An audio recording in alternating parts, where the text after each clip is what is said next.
My wife shopped online constantly and made me pay for it because it is her therapy. I returned everything, including her. So, my wife Tessa and I had been married for 8 years, and she'd always liked shopping. But when the pandemic hit and she discovered online shopping, it became an addiction. Packages arrived daily, sometimes 15 in one day. She'd have them delivered to her sister's house, our house, her mom's house, anywhere to hide the volume. I was working 2 jobs to pay for everything while she stayed home, claiming she was building an influencer career that never materialized. She had 11 followers and 5 were family members. Every credit card was maxed. She'd opened cards in my name without telling me. When bills came, she'd say shopping was her therapy, and I should be supportive of her mental health. She actually said buying things online released dopamine, and it was basically medical treatment. She'd spend 6 hours a day scrolling shopping apps. Had accounts on 40 different sites. Knew every sale, every coupon code, every cashback deal. But she never looked for the best price, just bought whatever she saw first. She bought things we didn't need. 7 vacuum cleaners because each had different features. 19 throw pillows for our 2-person couch. Exercise equipment she never used but kept buying more because the new one would motivate her. She had boxes in the garage still unopened from 2 years ago. When I tried to return things, Tessa would cry and say I was controlling and abusive for denying her happiness. She told her friends I was financially abusing her by questioning purchases. Her mom called me saying real men provide for their wives' needs. Her needs apparently included 43 pairs of identical black leggings because each site described them differently. She'd buy the same item from multiple stores forgetting she'd already ordered it. We had 6 identical coffee makers still in boxes. She claimed they were investments for when ours broke. Ours was only a year old. The worst part was she'd use my credit card saved in her phone. She had all my information memorized. If I got new cards, she'd take photos while I slept. I tried using only cash, but she'd apply for new cards using my social security number she'd memorized from our tax forms. When packages arrived, she'd hide them and slowly introduce items like they'd always been there. I'd find new lamps and she'd swear we'd had them for years. She gaslighted me about throw blankets, saying I was losing my memory if I didn't remember buying 12 of them. She actually made me think I was going crazy until I started counting everything in the house. Our bedroom had 37 decorative pillows. Nobody needs 37 pillows. She bought seasonal decorations for holidays we didn't celebrate. We're not religious, but she bought Easter decorations for $8,000 because they were limited edition. She said they'd be worth more someday. They're still in the basement, worth nothing. She spent $4,000 on Christmas ornaments for a tree we didn't have because she planned to buy one eventually. That was 3 years ago. No tree yet, but ornaments keep coming. When I tried to cancel the internet to stop her shopping, she used her phone data and ran up a $2,000 phone bill. When I canceled the credit cards, she used buy now, pay later apps. When I froze my credit, she used her mom's information with permission because her mom thought I was being mean. Then I found out Tessa was lying about prices. She'd tell me something cost $50 when it was $500. She'd edit email confirmations before showing them to me. She had a secret bank account where refunds went, but she never told me about returns. She was essentially stealing from us by keeping refund money. But here's what Tessa didn't know. Every single return had to go through me because I'd slowly changed all the passwords to her shopping accounts. She didn't notice because saved payment methods still worked. I could see every order, every tracking number, every delivery date. I started returning everything the moment it arrived. But I didn't tell her. I'd let packages pile up, then return them all while she was at her sister's. She'd come home asking where her packages went, and I'd say I never saw them. She'd check tracking, and it would say delivered. She'd call customer service going crazy about missing packages. They'd investigate and find nothing because I'd already returned everything. She started accusing delivery drivers of stealing, posted in neighborhood groups about package thieves, set up a camera to catch the thief. The camera caught me returning everything, but she never checked it because she was too busy shopping for more cameras. I returned those too. Then came Black Friday, Tessa's Super Bowl. She stayed up all night shopping. Spent $30,000 in 6 hours. Used credit cards I didn't know existed. Bought furniture we had no room for. Bought a hot tub for our apartment that doesn't allow hot tubs. Bought exercise bikes when we already had 3 unused ones. She was so proud of her deals. I returned every single item. But this time I did something different. I used the refund money to pay for something else. A divorce lawyer. The best one in town. The returns totaled enough for a massive retainer plus moving costs. When Tessa realized everything was gone again, she had a meltdown. I sit in my car outside our apartment building watching Tessa through the living room window as she tears through rooms looking for her missing Black Friday purchases. She's pulling boxes from closets and dumping them on the floor, checking her phone every few seconds, then throwing it down and grabbing more boxes. My phone keeps buzzing with increasingly unhinged texts, demanding to know where everything went. The messages started calm, asking if I saw packages, then moved to accusing me of hiding them, and now she's threatening to call the police about theft. I don't respond because I'm meeting Charles Yates in 40 minutes with a $30,000 retainer from her own shopping addiction. I watch her for another 5 minutes as she calls what must be customer service, pacing back and forth with one hand waving in the air. Then I start the car and drive to the address Charles gave me, leaving my phone on silent in the cup holder where it continues lighting up with her calls. Charles's office is in a strip mall between a nail salon and a tax preparer. Nothing fancy, but his reviews said he's ruthless in protecting his clients. The waiting room has cheap furniture and outdated magazines, but I don't care about appearances right now. The receptionist tells me to go straight back, and I find Charles at a desk covered in folders and legal books. He's maybe 50 with gray hair and reading glasses, wearing a suit that's seen better days. I show him everything: the credit card statements, the secret accounts, the cards she opened in my name, screenshots of her edited email confirmations where she changed $500 to $50. He spreads it all across his desk, studying each document carefully, making notes on a yellow legal pad. He looks at the documentation for 10 minutes without saying anything while I sit there trying not to fidget. Finally, he takes off his glasses and looks at me. He says this is the clearest case of financial abuse he's seen in years. The fraud is documented, the deception is obvious, and the scope is massive. He asks if I'm absolutely sure about divorce because once we file, there's no easy way back. I tell him I've never been more sure of anything in my life. Charles explains that in our state, debt incurred without a spouse's knowledge or consent isn't automatically shared, especially when there's fraud involved. He says we'll file for divorce citing financial infidelity and request that Tessa be held responsible for the debt she created. He warns me it's never clean, and I'll likely end up with some of it anyway because we're married, and some judges view all marital debt as shared. But with this much evidence of fraud and deception, we have a strong case for making her take the majority. He walks me through what happens next: the filing process, the waiting period, the likely responses from her lawyer if she gets one. He estimates this will take 4 to 6 months if she cooperates, longer if she fights. I sign the retainer agreement, and he says he'll have papers drawn up by tomorrow. He tells me to document everything from this point forward: every purchase she makes, every threat she issues, every manipulation attempt. I leave his office feeling lighter than I have in years, like I finally took control instead of just reacting to her chaos. When I finally go home that night, Tessa is surrounded by empty boxes she's pulled from the garage, frantically checking her phone and calling customer service numbers. Cardboard is everywhere, packing materials scattered across the floor, and she's got her laptop open with multiple shopping sites pulled up. She doesn't even look up when I walk in, just screams that someone must have hacked all her accounts because everything shows as returned. She's on the phone with what sounds like Amazon, demanding they investigate the unauthorized returns on her account. I set my keys down and tell her we need to talk. She finally focuses on me, mascara streaked down her face from crying, her hair a mess from running her hands through it. I see the moment she realizes something has fundamentally changed. Her eyes narrow, and she ends her call without saying goodbye. She asks where I've been and why I'm not helping her figure out who's stealing from us.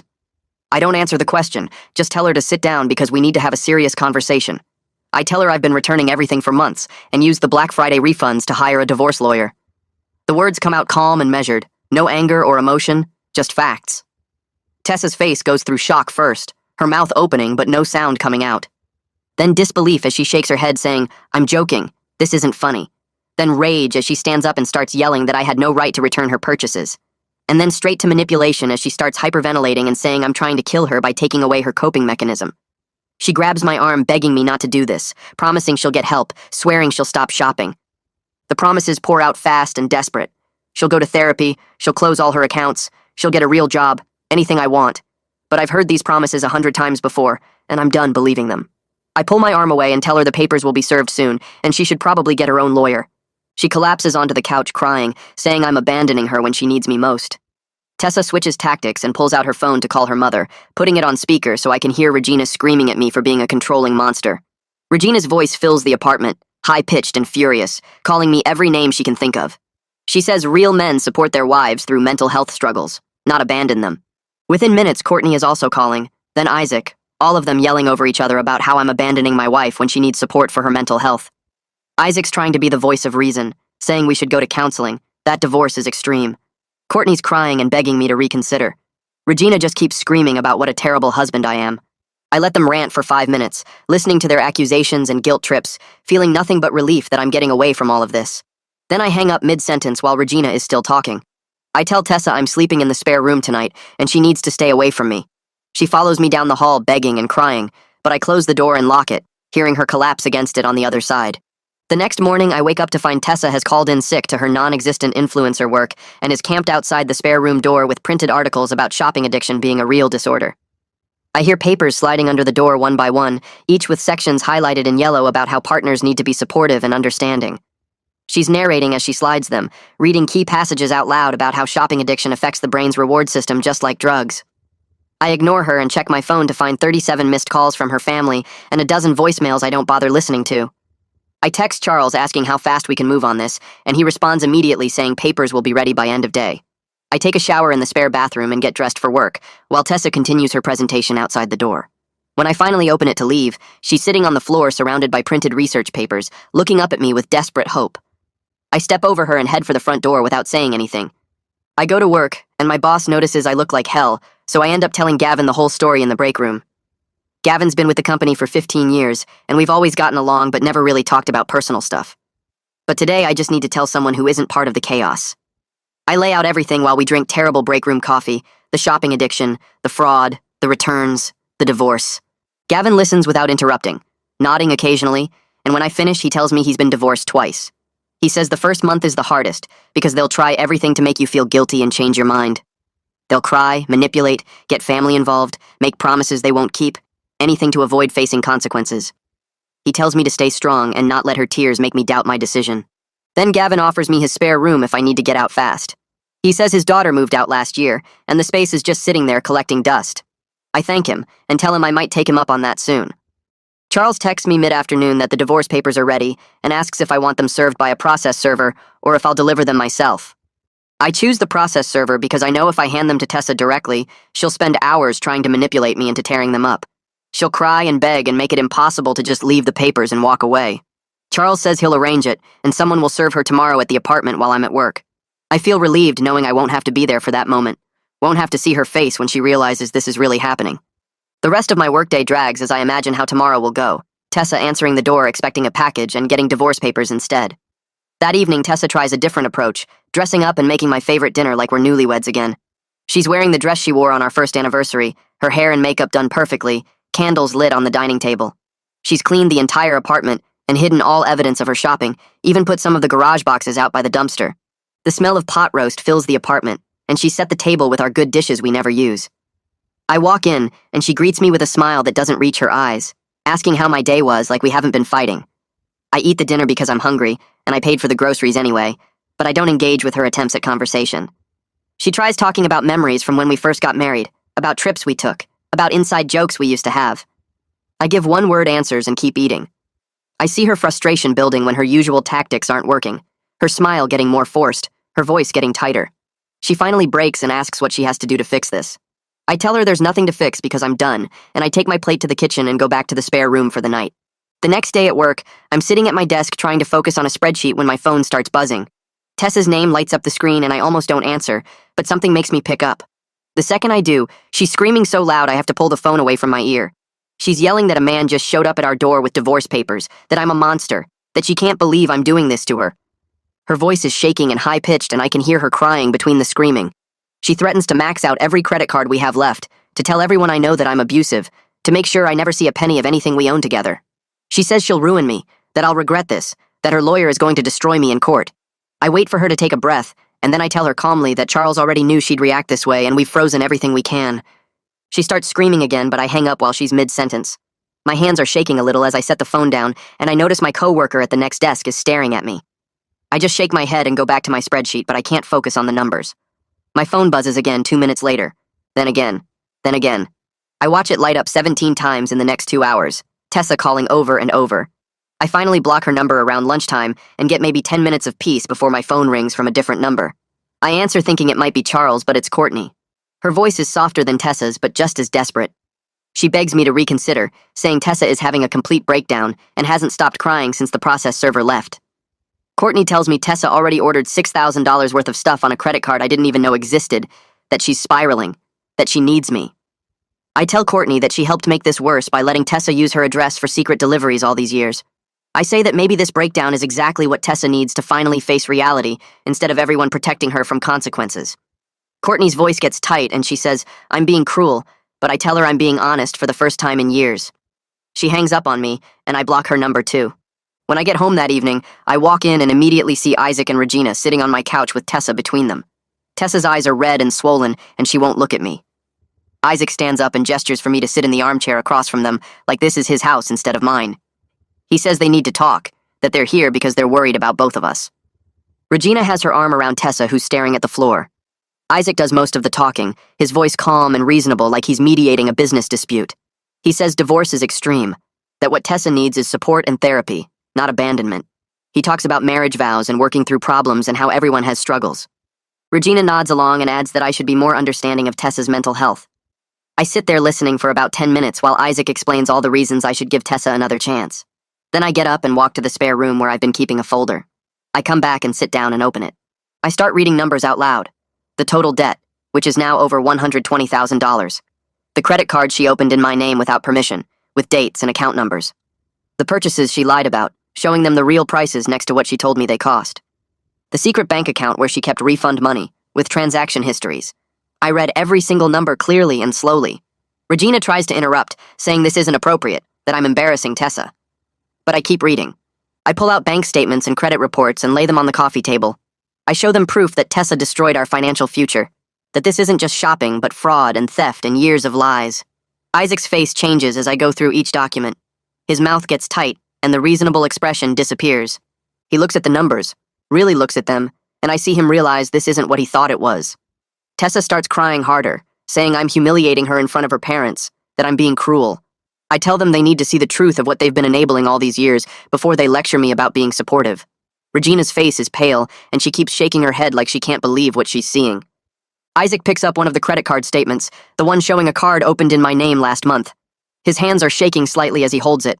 The intervention falls apart when Isaac asks Tessa directly if she really opened credit cards in my name without my permission. His voice is quiet and careful. Tessa looks at the floor and doesn't answer at first. Regina jumps in saying I should have been paying more attention to our finances, that this is partly my fault for not monitoring things better.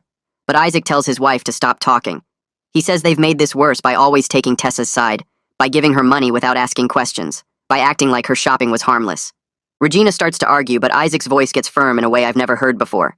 He says they enabled this, and they need to accept that. Tessa is crying into her hands now, her shoulders shaking. Isaac looks at me and says he understands now why I'm doing this. Regina helps Tessa stand up and wraps her arms around her. They head toward the door, and Isaac hangs back for a second. He puts his hand on my shoulder and says he gets it now, but he hopes somehow we can work it out. I don't say anything, and he follows his wife and daughter out. That night, I pull 2 suitcases from the closet and start packing. I grab clothes, my laptop, important documents, the basics. Tessa sits on the bed watching me without saying anything. She stopped crying, but her face is blank and tired. I pack methodically, folding shirts and rolling socks, and she just stares. When I zip up the second suitcase and pull out my phone to text Gavin, Tessa finally moves. She gets up and stands in front of the bedroom door, blocking it. She says if I walk out, I'm proving I never really loved her. Her voice is flat and empty. I tell her I loved her enough to work 2 jobs for years funding her addiction. I say love doesn't mean letting someone destroy you. She doesn't move, so I gently take her shoulders and move her aside. She doesn't resist, just steps to the side like a puppet. I pick up both suitcases and walk out. Gavin's spare room is small with just a twin bed and a dresser, but it's clean and quiet. I set my suitcases down and sit on the bed and realize how tired I am. Gavin knocks and comes in with clean sheets and towels. He tells me to take all the time I need to figure things out, that his daughter won't be moving back anytime soon. I thank him, and he leaves me alone. That night I sleep for 10 hours straight without waking up once. No checking for packages, no listening for Tessa shopping on her phone at 3 in the morning, no anxiety about what new disaster I'll find tomorrow. Just sleep. When I wake up, it's almost 9 and I can smell coffee. Gavin made breakfast and set out a plate for me. We eat scrambled eggs and toast, and he doesn't ask me any questions, just talks about the weather and work and normal things.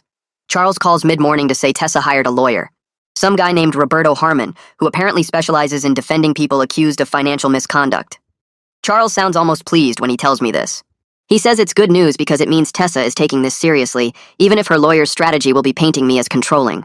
Roberto will probably argue that her shopping is a medical condition, requiring treatment, not punishment. Charles says we need to meet to prepare for whatever response Roberto files. We schedule something for later in the week. I hang up and realize this is really happening, that we're past the point of Tessa crying her way out of consequences. Over the next week, Tessa's family tries everything to get me to come back. Courtney shows up at my work with a sealed envelope, a letter from Tessa that I don't open. I hand it back to her and she leaves it on my desk anyway. Regina calls my mother and complains about me for an hour, telling her I'm abandoning her daughter. My mom calls me confused, and I have to explain the whole situation. Isaac sends texts every other day, asking if we can meet for coffee to talk man to man. I ignore most of it, but something about Isaac's texts feels different from the others. He seemed genuinely shocked when he saw the evidence. I finally text back and agree to meet him. We meet at a coffee shop near his office on a Wednesday morning. Isaac looks older than he did at the intervention, tired around the eyes. He orders black coffee and we sit at a corner table away from other people. He doesn't waste time with small talk. He tells me straight out that he and Regina gave Tessa money multiple times over the years when she said we were struggling. Probably $30,000 total that she never mentioned to me. He thought it was going to bills and groceries. Now he realizes it just funded more shopping, and he feels guilty for enabling her without understanding what was really happening. His voice cracks a little when he says he should have asked more questions. I tell him I appreciate his honesty, but I can't stay married to someone who's been lying and stealing for years. He nods slowly and stares into his coffee cup. He says he understands even if Regina doesn't. We sit there for a few more minutes, not saying much. When we leave, he shakes my hand and tells me to take care of myself. I watch him walk to his car, and I feel bad for him because he's realizing his daughter isn't who he thought she was. Charles called 2 days later to say we had an appointment with Alina Ritter, a credit counselor who specialized in financial abuse cases. Her office was in a professional building downtown, the kind with marble floors and a directory board listing accountants and lawyers. Alina met us in a conference room with a long table covered in folders and a laptop. She was maybe 50 with reading glasses on a chain and a no-nonsense handshake. She pulled my credit reports before we even sat down and spread them across the table like evidence at a crime scene. She pointed to accounts I'd never seen before, 2 store cards from retailers I didn't shop at, both opened within the last month. Tessa had used my information after I thought I'd frozen everything. Alina traced her finger down columns of numbers, adding silently, and when she looked up, her expression told me it was worse than I thought. The total debt was over $120,000, not counting the mortgage and car loans. She said realistically I'd be dealing with this for years, even with the best outcome. Some of the debt would stick to me no matter what we did. Charles took notes while Alina explained the difference between joint debt and fraudulent debt, how creditors would fight me on every account Tessa opened without permission because I was her spouse. She said courts assumed married people shared financial responsibility unless I could prove I had no knowledge of the accounts. I sat there looking at the numbers and felt like I was drowning in paper. Alina pulled up fraud report forms on her laptop and started walking me through the process. She said I needed to file police reports for identity theft, dispute every fraudulent account with the credit bureaus, and send certified letters to each creditor explaining the situation. She warned me that because Tessa was my spouse, proving fraud was harder than if a stranger did it. Some creditors would fight the disputes, claiming I should have been monitoring our finances more carefully. They'd argue that married people have access to each other's information, and I was responsible for not catching it sooner. She showed me a timeline of how long each step would take, months of back and forth with credit agencies and collection departments. I'd have to gather documentation proving Tessa opened accounts without my knowledge, statements showing I never used the cards, evidence of her deception. Alina said some cases took years to resolve, and even then I might end up responsible for a portion of the debt. She asked if I had copies of the edited email confirmations Tessa showed me, the ones where she changed prices. I did, saved on my phone from when I started documenting everything. She said those would help prove a pattern of deception. Charles asked about the secret bank account where Tessa kept refund money, and Alina said that was strong evidence of intentional fraud, not just impulsive shopping. We spent 2 hours going through every account, every card, every loan, building a case file that felt like it weighed more than I did. When we finished, Alina printed out a packet of forms and instructions. She said to call her when I had questions because I would have questions. I left her office feeling overwhelmed by how much work it would take to untangle this mess, like Tessa had tied knots in my financial life that would take years to undo. 3 days later, Charles forwarded me a letter from Roberto Harmon, Tessa's lawyer. It was 6 pages long on official letterhead, full of psychological terminology and legal arguments. Roberto claimed Tessa suffered from compulsive buying disorder, a recognized mental health condition, and that I was aware of her struggles but failed to get her help. The letter included a statement from a therapist Tessa apparently saw twice last year, who diagnosed her with anxiety and depression. There was no mention of shopping addiction in the therapist's notes, just general statements about stress and mood. Roberto argued that Tessa shouldn't be held solely responsible for debt incurred due to an untreated mental illness. He cited studies about compulsive buying disorder and how it affected judgment and impulse control. The letter painted me as a negligent husband who watched his wife spiral into addiction without intervening, then punished her for being sick. It made me sound cruel and controlling. Roberto said Tessa was willing to accept responsibility for her condition and enter treatment, but that the debt should be shared equally because I benefited from the purchases too. I read the letter twice and felt my blood pressure rising. Charles called me after I'd had time to digest it and said not to worry, that Roberto was doing his job by trying to create sympathy. We scheduled a meeting to craft our response. Charles and I spent an afternoon in his office going through every piece of evidence I'd collected. We built a timeline showing how Tessa systematically concealed her shopping, opening accounts in my name without permission, lying about prices, editing email confirmations, and keeping refund money in a secret account. Charles said mental illness didn't excuse fraud, and we needed to show that Tessa knew her behavior was wrong because she actively hid it. If she truly couldn't control herself, why did she go to such lengths to deceive me? Why did she have packages delivered to multiple addresses? Why did she edit receipts and lie about costs? Those weren't the actions of someone who lacked impulse control. Those were the actions of someone who knew exactly what she was doing and didn't want to get caught. We drafted a response letter pointing out that Tessa only claimed shopping was therapy when confronted, not before. She never sought help for an addiction. She never told me she was struggling. Instead, she stole my identity, opened credit cards, and lied for years. The secret bank account proved she understood the concept of right and wrong because she hid the evidence. Charles included copies of the edited emails, screenshots of her multiple delivery addresses, and bank statements showing the secret account. He wrote that while we sympathized with anyone struggling with mental health issues, those issues didn't give someone the right to commit fraud and identity theft. The letter was 8 pages long and dismantled Roberto's argument piece by piece. Charles said Roberto was good at his job, but the evidence of intentional deception was too strong for the mental illness defense to work completely. It might create some sympathy with a judge, but it wouldn't erase what Tessa did. 2 weeks after I moved out, my phone rang from an unknown number. I almost didn't answer, but something made me pick up. It was Courtney calling from a friend's phone. She said Tessa had stopped eating and was just shopping online constantly, that she'd ordered over $20,000 worth of stuff in the past week. Their parents were freaking out. Regina was threatening to have Tessa committed. Isaac was trying to get her into an inpatient program. Courtney said I needed to come back and help, because I was the only one Tessa would listen to. I told Courtney that Tessa needed professional help, not me coming back. I said her family needed to stop enabling her by giving her money or access to credit. Courtney got quiet, and then defensive. She said I was being cruel, that Tessa was clearly having a mental health crisis, and I was making it worse by abandoning her. I reminded Courtney that she helped Tessa hide packages at her house for years, making her complicit in the deception. She'd let Tessa use her address knowing it was to hide shopping from me. That wasn't helping. That was enabling. I told her real help meant facing consequences, not avoiding them. Tessa needed to hit bottom before she'd change. Courtney said I was heartless and hung up. I stared at my phone for a minute, and then felt good about holding my boundary instead of rushing back to fix things like I always did before. Charles called a week later to schedule a mediation session with Roberto. He said it was our chance to reach a settlement on asset division and debt responsibility before going to court. Going to court would cost more in legal fees and take months longer. He warned me that Tessa would probably try to use the session to manipulate me emotionally. She'd cry, she'd look terrible, she'd make me feel guilty. I needed to stay focused on the facts and numbers no matter what she said. We spent 2 hours preparing, going over every document and every anticipated argument. Charles made me practice responding to emotional manipulation without getting defensive or angry. He said the mediator would be neutral, but might be sympathetic to Tessa if she played the victim well. We needed to present our case calmly and let the evidence speak for itself. Charles had organized everything into a binder with tabs, each section proving a different aspect of Tessa's deception. He said to let him do most of the talking, but to be ready to answer questions directly if the mediator asked. We ran through possible scenarios until I felt prepared for whatever Tessa might throw at me. The mediation session was scheduled for a Thursday morning at a neutral office building. I got there early and sat in my car trying to calm my nerves. Charles showed up and we walked in together.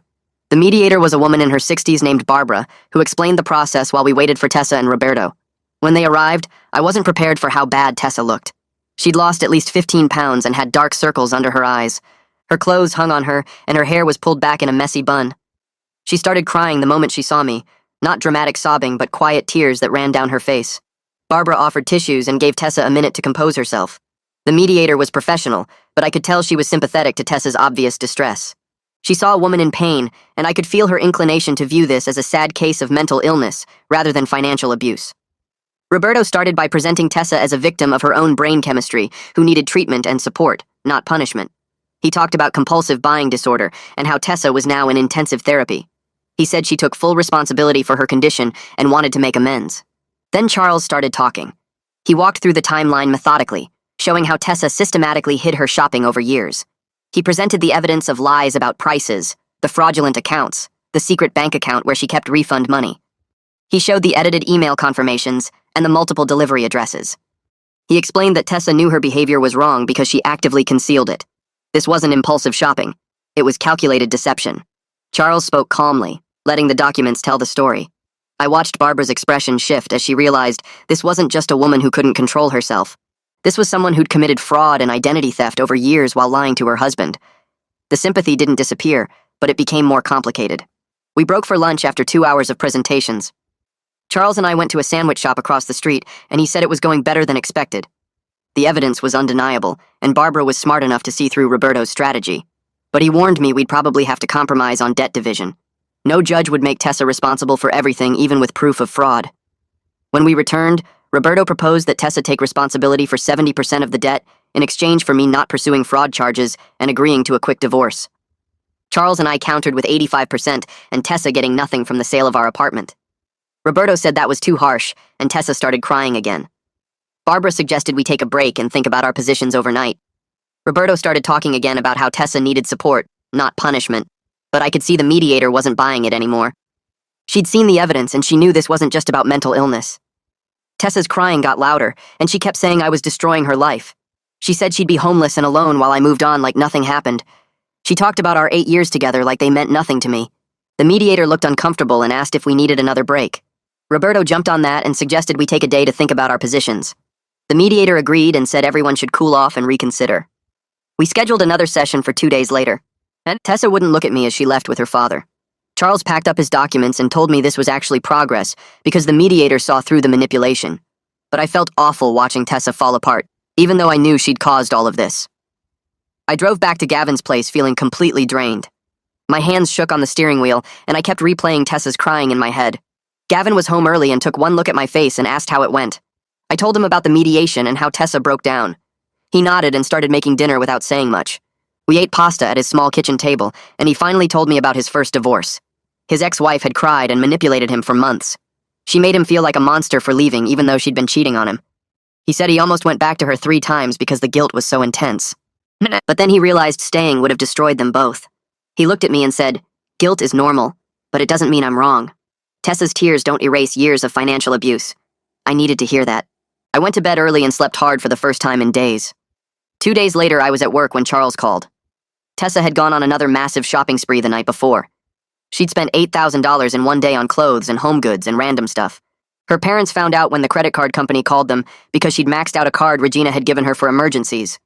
Regina apparently had her own breakdown when she saw the charges. Isaac called Roberto and told him they were done enabling Tessa. They wouldn't give her any more money or let her use their credit cards. Roberto had called Charles that morning to tell him about it. Charles said this actually helped our case because it proved Tessa hadn't changed, despite all her promises. She was still shopping compulsively even in the middle of divorce proceedings. The mediator would see this as proof that Tessa needed serious help and couldn't be trusted with shared finances. The next morning, Roberto called Charles with a new offer. Tessa would accept 80% of the debt responsibility. She'd also agree to mandatory treatment for shopping addiction at a program her therapist recommended. In exchange, she wanted to keep some of the furniture from our apartment and her car. Charles thought this was as good as we'd get without going to court. Going to court would cost thousands more in legal fees and take months longer. He asked what I wanted to do. I sat at my desk staring at my computer screen. Part of me wanted to fight for everything, but I was so tired. I just wanted this over, so I could start rebuilding my life. I told Charles to accept the terms. He said he'd call Roberto back and start drafting the settlement agreement. We scheduled a final mediation session for the following week to sign everything. I took the morning off work and met Charles at the mediator's office. Tessa showed up with Isaac, but not Regina. She looked different from last time, less hysterical and more resigned. Her eyes were red, but she wasn't crying. She wore jeans and a plain sweater instead of the dress she'd worn to previous sessions. The mediator had all the paperwork ready. She walked through each section explaining what it meant. Tessa would take 80% of the debt. I'd take 20%. She'd keep her car and some furniture we'd agreed on. I'd keep the rest and whatever money came from selling the apartment. The divorce would be final in 60 days from signing. Both of us had to follow the financial terms immediately. Tessa signed each page without looking at me. Her hand shook as she wrote her initials. I signed my pages and felt nothing. The mediator congratulated us on reaching an agreement and said the court would process everything within a few weeks. After we finished signing, Tessa asked if she could talk to me alone for 5 minutes. The mediator looked at me and I nodded. We stepped into the hallway outside the office. Tessa leaned against the wall and finally looked at me. She said she was sorry. She knew she'd destroyed everything, and she understood why I was leaving. She said she was starting intensive therapy next week at a program that specializes in shopping addiction. She hoped someday I could forgive her even if we weren't together. I told her I hoped she got the help she needed. I meant it. But I also knew I could never trust her again. She'd lied too many times and stolen too much. She nodded like she understood, and we went back inside. Isaac shook my hand before they left. Charles and I walked to our cars, and he said I should feel proud of how I handled everything. I just felt empty. The next week, I started separating our finances completely. I went to the bank with copies of the divorce paperwork and closed all our joint accounts. The bank representative was helpful and didn't ask too many questions. She helped me open new accounts in just my name. She showed me how to set up alerts on my phone so I'd know immediately if anyone tried to access my accounts. She walked me through freezing my credit properly this time so Tessa couldn't open anything else. It took 3 hours to do everything. I had to sign so many forms my hand cramped. But each step made me feel more secure. I was finally in control of my own money again. The representative gave me her card and said to call if I had any problems. I thanked her and left feeling lighter than I had in months. Charles filed the final divorce paperwork with the court a few days later. He called to tell me everything was submitted, and unless Tessa contested something, we'd be officially divorced in 2 months. She wouldn't contest anything based on the settlement we'd signed. He also helped me file fraud reports on the accounts Tessa had opened in my name. We had all the documentation showing she'd used my information without permission. But Charles warned me the credit card companies would fight it. They'd argue I should have been monitoring our finances more carefully. I'd probably end up responsible for some of it despite all the proof. He said to be prepared for that. I told him I understood and thanked him for everything he'd done. He said he'd send me a final bill once the divorce was complete. I scheduled another meeting with Alina to work on a debt repayment plan. She pulled up all my accounts and we calculated everything I'd be responsible for after the settlement and fraud disputes. It came to about $35,000. She asked about my income and expenses and started building a budget. She explained that with my current salary, I could pay it off in about 4 years if I stayed disciplined. 4 years sounded like forever, but it was better than the alternative. She showed me how to track my spending and set up automatic payments. She said the key was sticking to the plan and not getting discouraged. I left her office with a binder full of worksheets and payment schedules. It was overwhelming, but also clarifying. I had a concrete plan instead of just drowning in Tessa's chaos. That evening, Gavin told me about an opening at his company. The position paid better than my current job and had better benefits. He thought I should apply even though I wasn't sure I was qualified. He said the worst they could do was say no. I updated my resume that night and submitted an application. 2 days later, I got a call for an interview. The hiring manager was friendly and asked about my background. I was honest about my situation and told her I was going through a divorce and dealing with debt from my ex-wife's shopping addiction. I said I was looking for stability and a chance to rebuild my finances. She appreciated my honesty and said she respected people who took responsibility for fixing their problems. The interview lasted an hour, and I felt good about it. A week later, she called to offer me the job. The salary was 20% higher than what I was making. I accepted immediately. Alina and I revised my repayment plan, and the new income would cut my timeline down to less than 3 years. Things were finally starting to look up. I walked into my manager's office on Monday morning and gave notice at my current job. She seemed surprised because I'd been there for 4 years and never complained. I told her I got a better opportunity and would work out my 2 weeks. Then I called the warehouse where I'd been doing weekend shifts and told them I was done immediately. They didn't care much because turnover there was constant anyway. That second job had been pure survival mode, just trying to keep up with Tessa's spending. Now I was finally free of it. The first Saturday I had off in 3 years, I woke up at 9 instead of 5 and just lay in bed staring at the ceiling. No alarm, no rushing to clock in, no loading trucks for 8 hours. It felt wrong somehow, like I was forgetting something important. Gavin texted asking if I wanted to grab lunch, and I realized I could actually say yes. We met at a burger place near his house, and he laughed when I told him about my weird morning. He said it would take a while to adjust to having a normal schedule again. He asked what I was going to do with all my free time, and I honestly didn't know. I'd spent so long just working and managing Tessa's chaos that I couldn't remember what I used to enjoy. Gavin suggested I join his gym because they had a good deal for new members. I told him I'd think about it, but really I was already planning to sign up. Having something to do with my mornings besides work sounded amazing. The apartment sold in 2 weeks because the market was hot, and we'd kept it in decent shape despite all of Tessa's stuff. The realtor said young couples loved the layout and location. We got almost exactly what we paid for it 5 years ago, which meant after paying off the mortgage there was only about $8,000 in equity to split. Per the settlement, I got $4,000, which was exactly enough for first and last month on a small place, plus a little left over for furniture. I found a 1-bedroom apartment in an older building about 20 minutes from my new job. It was maybe a third the size of what Tessa and I had, but the rent was reasonable and it was all mine. No shared spaces, no joint decisions, no one else's stuff taking over every surface. The landlord did a walkthrough with me and pointed out that the previous tenant had left it very clean. I signed the lease that day. Moving in took one Saturday afternoon because I barely had anything. Most of our furniture had been Tessa's impulse purchases, and I didn't want any of it. I took my clothes, my laptop, the TV from the spare room, and some kitchen basics. Gavin helped me load everything into his truck, and we made one trip. The apartment looked empty with just a bed, a small couch, and a folding table I'd bought at a discount store. But it felt clean and simple in a way that made me breathe easier. No decorative pillows, no unused exercise equipment, no boxes of stuff we'd never opened. Just space and quiet. I spent the evening setting up my few belongings and ordering pizza. Gavin stayed for dinner and we watched a game on my TV. He said the place had good energy and I agreed. It was the first space I'd had that felt like mine in years. Courtney called me 3 weeks after I moved out. I almost didn't answer because I was done with Tessa's family and their drama. But something made me pick up. She started talking fast, apologizing for helping Tessa hide packages at her house and for not seeing how bad things had gotten. She said she'd been going to Al-Anon meetings because her therapist suggested it. Apparently she had her own issues with enabling family members and needed to work through them. I listened without saying much. She told me Tessa was in intensive outpatient therapy 3 days a week and had been sober from shopping for 3 weeks. She was going to support groups for compulsive buying disorder and actually seemed committed to getting help. I told Courtney I was glad Tessa was doing better, but I needed distance from her whole family while I figured out my own life. Courtney said she understood and respected that. She asked if she could check in occasionally just to let me know how things were going, and I said maybe in a few months. I needed space first.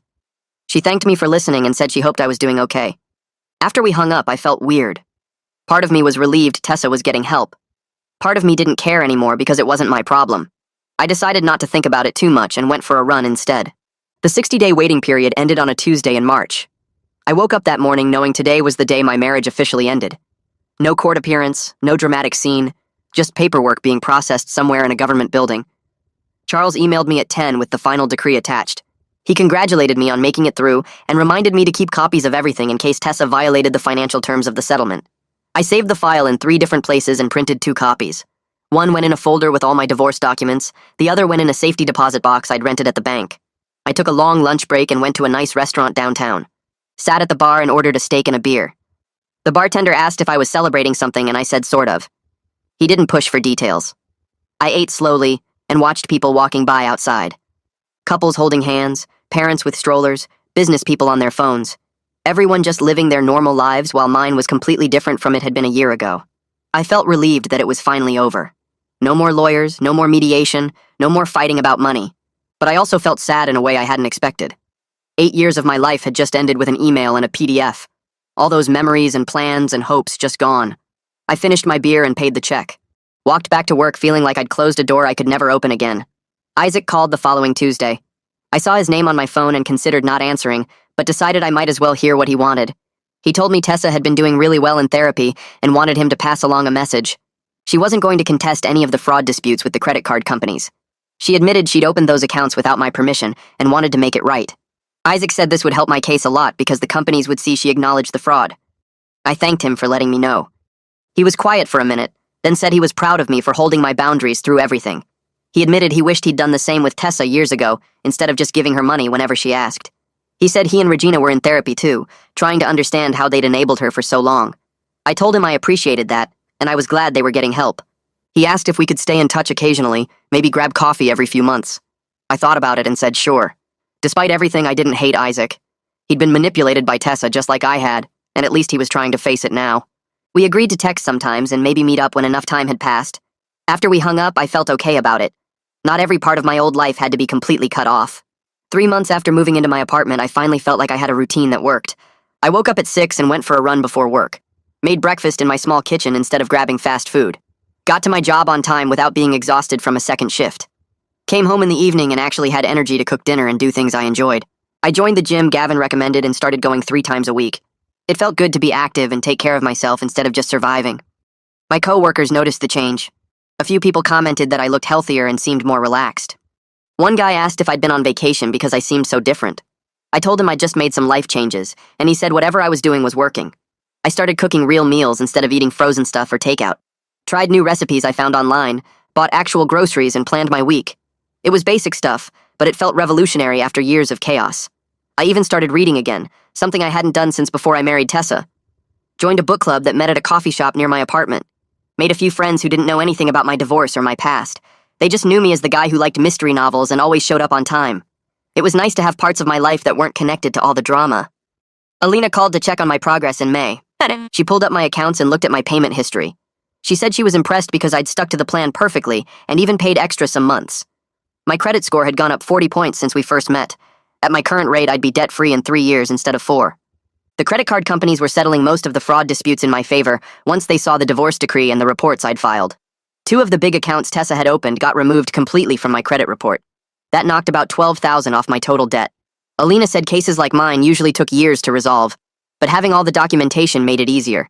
She reminded me to keep making payments on time and to save the settlement letters from each company. I told her I had a whole filing system now, and she laughed.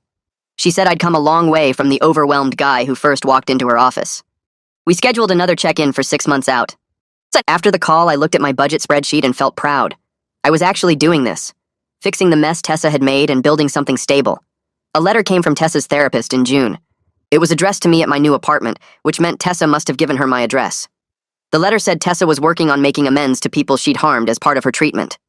The therapist requested permission to contact me to discuss this process. I read it twice, then called Charles. He said I had no obligation to participate in Tessa's therapy, and that setting boundaries was completely appropriate. I told him I was glad Tessa was getting help, but I needed to focus on my own healing. He agreed and said he'd send a response declining the request. He reminded me that just because Tessa was in therapy didn't mean I owed her anything. Her recovery was her responsibility, not mine. I felt relieved hearing that. Part of me had felt guilty for not wanting to help, like I was being mean by refusing. But Charles was right. I'd spent years being supportive and accommodating, and it had nearly destroyed me.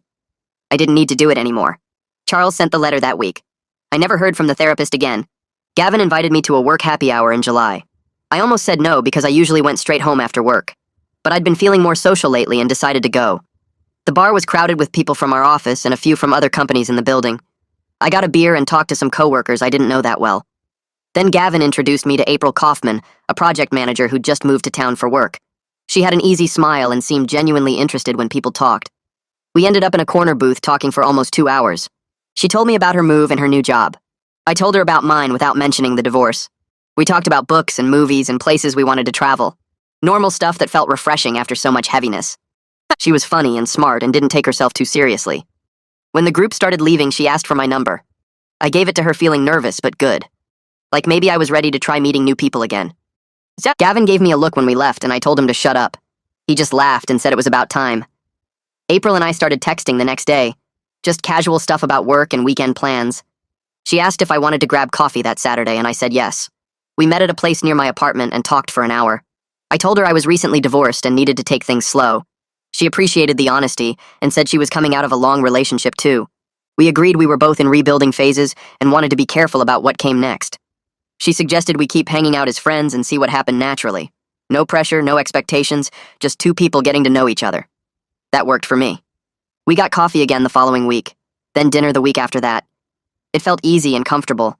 She didn't ask a million questions about my ex or try to fix me. She just showed up and was herself. I liked that she had her own life and interests. She wasn't looking for someone to complete her, just someone to share things with. We texted most days and saw each other once or twice a week. It was the healthiest start to something I'd ever experienced. 4 months after the divorce became final, my desk phone rang while I was reviewing spreadsheets at work. The voice on the other end identified herself as a supervisor from one of the credit card companies where Tessa had opened an account in my name. She told me they were closing the dispute case in my favor and removing $15,000 from my responsibility because the evidence of fraud was clear. I sat there stunned because this was the biggest disputed account, the one I thought would be the hardest to prove. She explained they'd reviewed the divorce decree, the fraud reports, and the timeline of when the account was opened and determined I had no knowledge of or consent to the charges. I thanked her 3 times before hanging up and immediately pulled out my debt tracking spreadsheet. With this $15,000 gone, my total remaining debt dropped from $35,000 to only $20,000. I called Alina right away and she answered on the second ring. I told her about the decision and she actually cheered over the phone.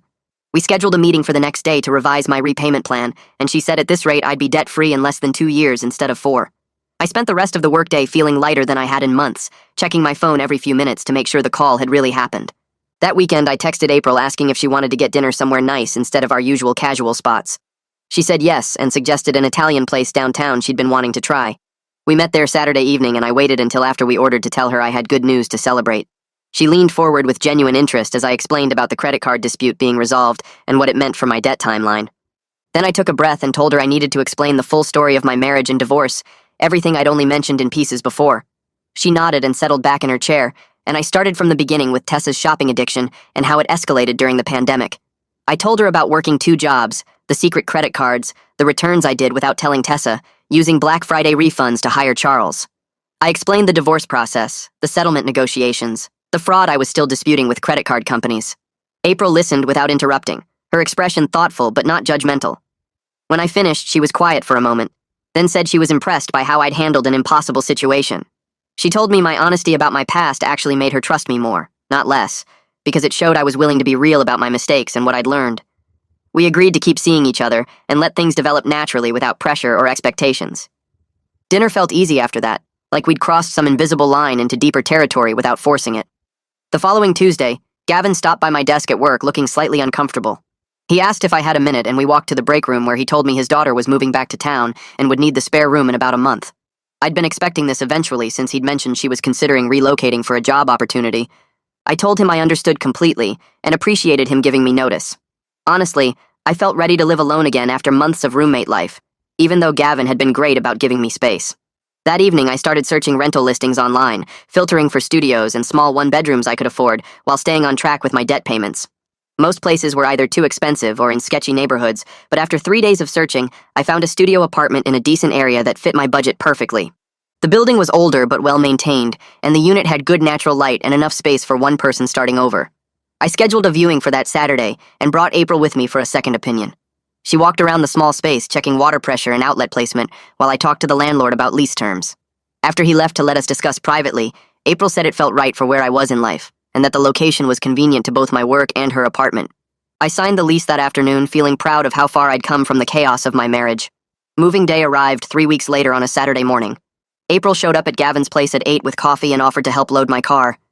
I didn't have much to move since I'd left most of our shared belongings with Tessa in the divorce settlement. My possessions fit in 4 boxes, 2 suitcases, and a few bags. Gavin helped us carry everything down to my car and gave me a solid hug before we left, telling me his door was always open if I needed anything. At the new studio, April and I spent the afternoon unpacking boxes and arranging furniture in the limited space. She had good instincts about where things should go and made the process feel collaborative rather than like she was taking over. We set up my small desk by the window, arranged books on the single bookshelf, hung my few pieces of artwork on the walls. By evening, the space looked lived in and intentional, every item chosen and placed with purpose. April ordered pizza, and we ate sitting on my new couch, the only furniture I'd bought specifically for this place. The studio felt comfortable and manageable in a way my apartment with Tessa never did, probably because there were no hidden packages or secret shopping apps draining resources. April didn't push to stay over or hint about spending more time there, and I appreciated her patience with letting our relationship develop at its own pace. When she left that night, I stood in my studio alone and felt genuinely content for the first time in years. 6 months after the divorce became final, I woke up on a Tuesday morning and made coffee in my small kitchen while checking my bank account on my phone. My debt balance showed only $10,000 remaining, which I was paying off ahead of schedule thanks to my increased salary and careful budgeting. My credit score had recovered significantly from the damage Tessa's fraudulent accounts had caused, jumping almost 100 points in half a year. I was dating April regularly without any pressure to define what we were or rush into serious commitment. My job had become something I actually enjoyed rather than just a paycheck, and my coworkers had evolved from acquaintances into genuine friends who invited me to things outside work. I poured my coffee and stood by the window watching morning light fill the studio, and something shifted in my chest. The constant weight I'd carried for years was gone, replaced by this unfamiliar lightness. I realized I hadn't felt this unburdened since before I married Tessa, maybe even longer. My life was simple and small, but it was entirely mine, built on honesty and sustainability instead of chaos and deception. My phone buzzed with a text from Courtney, the first time she'd contacted me in months. The message said Tessa had been sober from shopping for 6 months and was working part-time at a nonprofit, living with Isaac and Regina while she rebuilt her life. Courtney wrote that she wanted me to know Tessa was doing better and making real progress in therapy, but she understood if I didn't want to reach out. I read the message twice and felt genuinely glad Tessa was getting help and facing her addiction. But I also knew my healing had required complete separation from her and her entire family, and reaching out now would undo that boundary. I texted back thanking Courtney for the update and saying I hoped Tessa continued doing well, but that I needed to maintain distance for my own recovery. Courtney responded immediately saying she respected that and just wanted me to know Tessa was okay. I appreciated her understanding and put my phone away, returning to my morning coffee without the guilt I might have felt months earlier. April and I had been dating for 4 months when she called me on a Wednesday evening sounding excited but nervous. She said she'd received a job offer in another city, a significant promotion that was too good to pass up professionally. My stomach dropped, but I told her congratulations and asked when she'd need to move. She said they wanted her to start in 6 weeks, which meant she'd be leaving soon. We agreed to meet for dinner that Friday to talk about what this meant for us. At the restaurant, we were honest about our options, discussing whether long distance made sense or if we should end things now. April said she cared about me, but wasn't sure we were at a place where long distance was realistic, especially since we'd both been intentionally taking things slow. I agreed, admitting I wasn't ready for that level of commitment, and trying to force it seemed wrong. We decided to end our relationship amicably, rather than testing something that wasn't ready for that kind of challenge. The conversation was sad but mature, both of us acknowledging what we'd meant to each other while accepting the timing wasn't right. We finished dinner and walked to our cars, hugging goodbye in the parking lot. I felt sad driving home but not devastated, and I recognized that as growth. I could handle loss without falling apart or making it mean something catastrophic about my worth. 8 months after signing my debt repayment plan with Alina, I sat at my desk on a Friday afternoon and logged into my bank account to make what I knew was my final payment. The remaining balance was $273, a number I'd been watching shrink for months with a mix of determination and disbelief. I transferred the money and watched the balance drop to zero, then sat staring at the screen for a full minute. I called Alina immediately and told her I was officially debt-free, 8 months ahead of my original timeline. She congratulated me enthusiastically, saying most people in my situation took much longer or gave up entirely when the work got hard. She told me I should be proud of doing the work to recover from financial abuse and that starting over completely debt-free at my age was rare and valuable. After we hung up, I forwarded the zero balance confirmation to Charles, who responded within minutes saying he was glad to see me thriving after everything. That evening, I treated myself to a nice dinner alone at a steakhouse downtown, ordering exactly what I wanted without checking prices or feeling guilty. I raised my glass of wine in a silent toast to the end of that chapter, feeling the weight of years of financial stress finally lift completely. A year after my divorce from Tessa became final, I found myself in the best financial and emotional shape of my adult life. I had $3,000 in savings, the first emergency fund I'd ever built. My credit score had climbed into the good range, and I was getting pre-approved credit card offers instead of rejection letters. Work was going well enough that my boss had mentioned a promotion was likely within the next quarter. I was casually dating a woman I'd met through friends, keeping things light without pressure to find my next serious relationship. On a Saturday morning, I stopped at a coffee shop near my apartment and ran into Isaac standing in line. We recognized each other at the same moment, and after a brief, awkward pause, he smiled and asked if I wanted to sit for a few minutes. We got our coffees and found a table by the window, where Isaac told me Tessa was doing well in her recovery, attending meetings regularly, and maintaining her part-time job. He said he was proud of her progress and grateful she'd finally gotten real help. Then he looked at me directly and said I looked happy and healthy, better than he'd seen me in years. I told him I was doing well and appreciated him saying so. We talked for 20 minutes about neutral topics, and when we parted ways, it felt complete without any lingering resentment or unfinished business. The following Tuesday, I scheduled my first therapy appointment, because even though my life was good, I wanted to understand how I'd ended up in such a broken marriage and make sure I didn't repeat those patterns.